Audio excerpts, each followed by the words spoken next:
और सीधा आपको ले चलते प्रधानमंत्री नरेंद्र मोदी क्या कुछ कह रहे हैं वो सुनते। 51,000 युवाओं को आज रोजगार जो नियुक्ति पत्र है वो बांटा गया है। फिलहाल सीधे आपको ले चलते हैं। की हो जाएगी। अब ये फार्मा इंडस्ट्री आगे बढ़ेगी तो इसका क्या मतलब हुआ? इसका मतलब ये हुआ कि इस दशक में फार्मा इंडस्ट्री को आज की तुलना में कई गुना ज्यादा युवाओं की जरूरत पड़ेगी। रोजगार के अनेक नए अवसर आएंगे। साथियों, आज देश में ऑटोमोबाइल और ऑटो कंपोनेंट्स इस इंडस्ट्री में भी बहुत तेजी से बढ़त देखने को मिल रही है। फिलहाल ये दोनों इंडस्ट्री 12 लाख करोड़ रुपए से ज्यादा की है।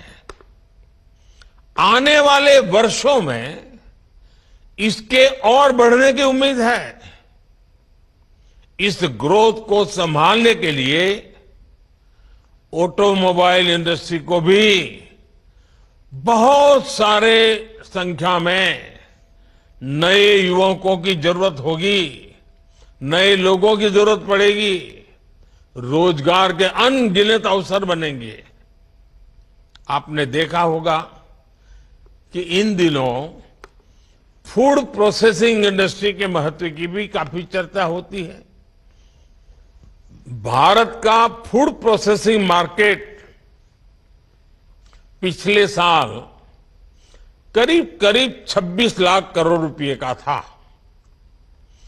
अब अगले 3-3.5 साल में ये सेक्टर करीब 35 लाख करोड़ रुपए का हो जाएगा।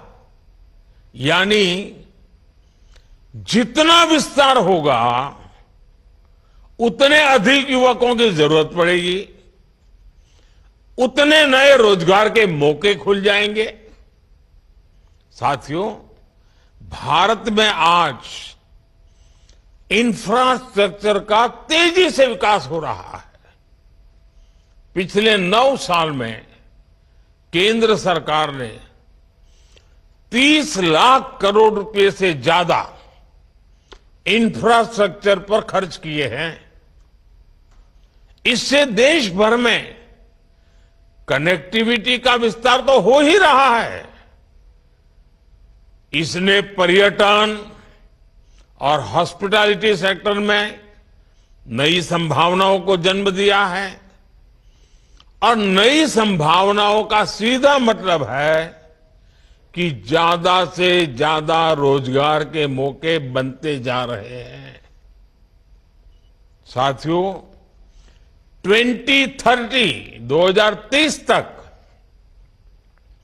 हमारी अर्थव्यवस्था में टूरिज्म सेक्टर का योगदान 20 लाख करोड़ रुपए से भी ज्यादा होने का अनुमान है।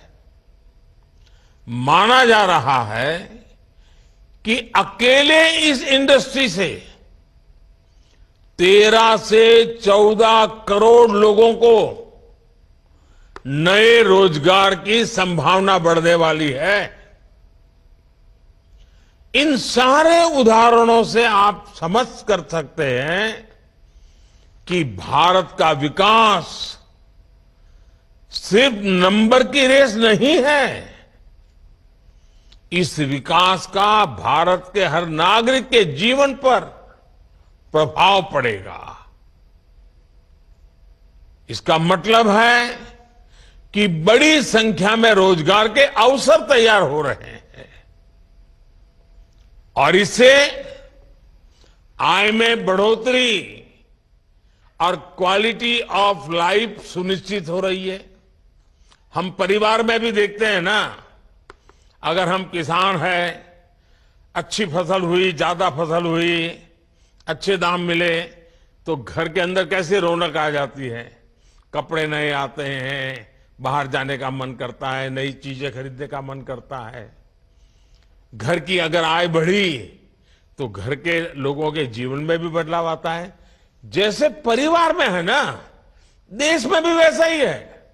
जैसे देश की आय बढ़ती है, देश की ताकत बढ़ती है, देश में संपत्ति बढ़ती है, तो देश के नागरिकों का जीवन संपन्न बनना शुरू हो जाता है। साथियों, पिछले 9 वर्षों के हमारे प्रयासों से परिवर्तन का एक और नया दौर दिखने लगा है। पिछले साल भारत ने रिकॉर्ड एक्सपोर्ट किया। ये संकेत है कि दुनिया भर के बाजारों में भारतीय सामानों की डिमांड लगातार बढ़ रही है। इसका मतलब है कि हमारा प्रोडक्शन भी बढ़ा है और प्रोडक्शन के लिए जो नए नौजवान लगे उसके कारण रोजगार भी बढ़ा है और स्वाभाविक है इसके कारण परिवार की आय भी बढ़ रही है। आज भारत दुनिया का दूसरा सबसे बड़ा मोबाइल फोन निर्माता देश है। देश में मोबाइल फोन की डिमांड भी लगातार बढ़ रही है। सरकार के प्रयासों ने मोबाइल मैन्युफैक्चरिंग को भी कई गुना बढ़ा दिया है। अब देश मोबाइल से आगे बढ़कर दूसरे इलेक्ट्रॉनिक गैजेट्स पर भी फोकस कर रहा है।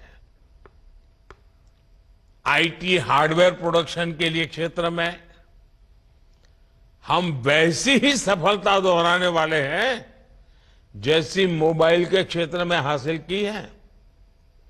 वो दिन दूर नहीं होगा जब मोबाइल की तरह ही भारत में बने एक से बढ़कर एक लैपटॉप, टैबलेट और पर्सनल कंप्यूटर दुनिया में हमारी शान बढ़ाएंगे। वोकल फॉर लोकल के मंत्र पर चलते हुए भारत सरकार भी made in India laptop, computer जैसे अनेक प्रोडक्ट्स खरीदने पर जोर दे रही है। तो रोजगार के अवसरों को लेकर ये बातचीत यहां पर चल रही है और प्रधानमंत्री नरेंद्र मोदी का आप संबोधन आप सुन रहे थे।